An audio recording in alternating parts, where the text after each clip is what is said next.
Alright, so the reason for this particular tutorial is I watched a guy's video on running and jumping. And running he handled fine, because of course that's just holding shift and the directional key. Any map that allows dashing will cause you to run. And the other part was jumping. And he said that you couldn't just jump willy-nilly on a map. And what good would that do? So what he did was, like, where my player is, he might put a jump event that would allow me to jump to here. But it just seemed kind of hokey, and he mentioned that you needed a script in order to make this work, and I just want to show you that that's not the case. I can literally jump anywhere on this map.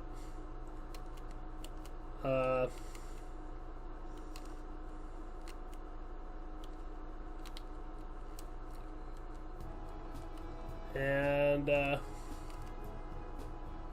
even in the boat, which is problematic.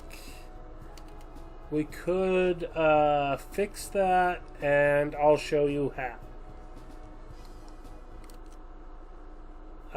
The other thing is, if this was a game, I would turn the follower option off if I was allowing jumping, because as you can see, like, it's kinda hokey, and we don't necessarily want that. We want it to look professional. Alright, so let's dig into the event. And we're gonna start right here. I'm gonna put in a conditional branch right here. Insert conditional branch.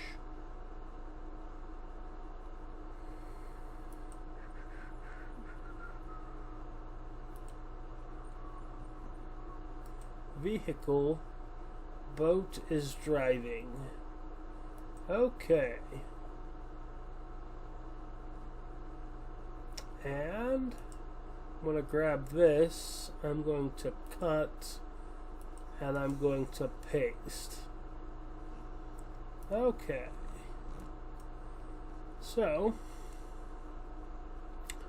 now what we have is, the first thing this event's going to do is it's going to look for, oh, let me go back.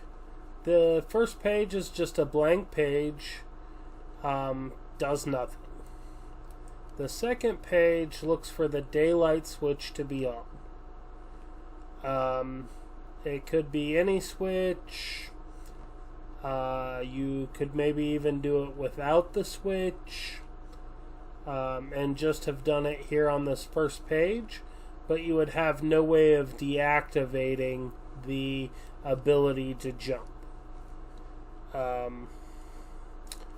But it would still only function on this map. But this map looks for the daylight switch to, or this page looks for the daylight switch to be on, and it's a parallel process. It's set to below character priority, so the character can interact with it. Control variable 19 is set to the player's Y position. Map Y. Variable 20 is set to the map X position of the player. The next thing is it looks for a button press, the button R. Then it looks to see if the boat is driving, If the boat is driving, it does nothing.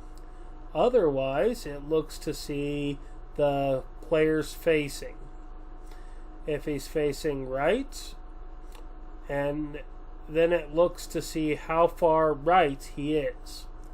Now, it's important to note that the map I'm using is a 17 by 13 map, which is the default for VX Ace, for the minimum map size.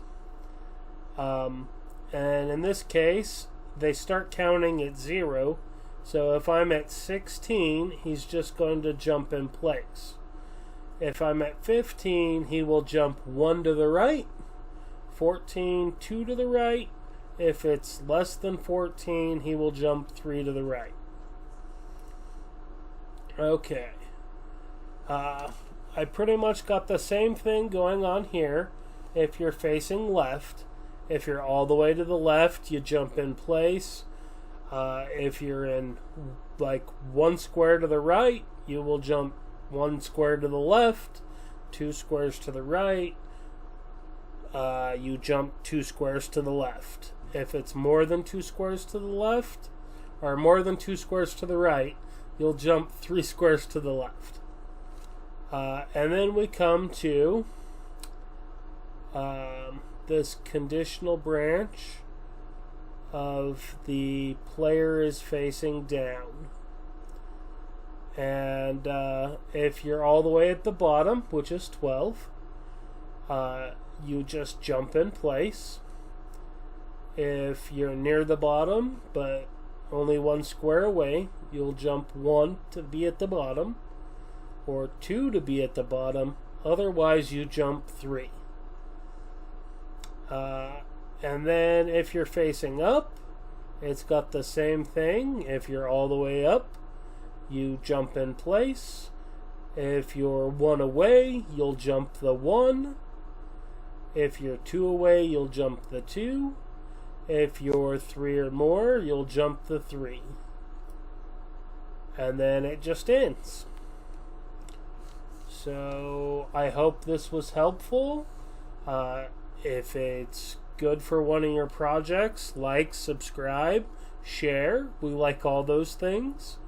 Bye for now. Hope to see you in the next video.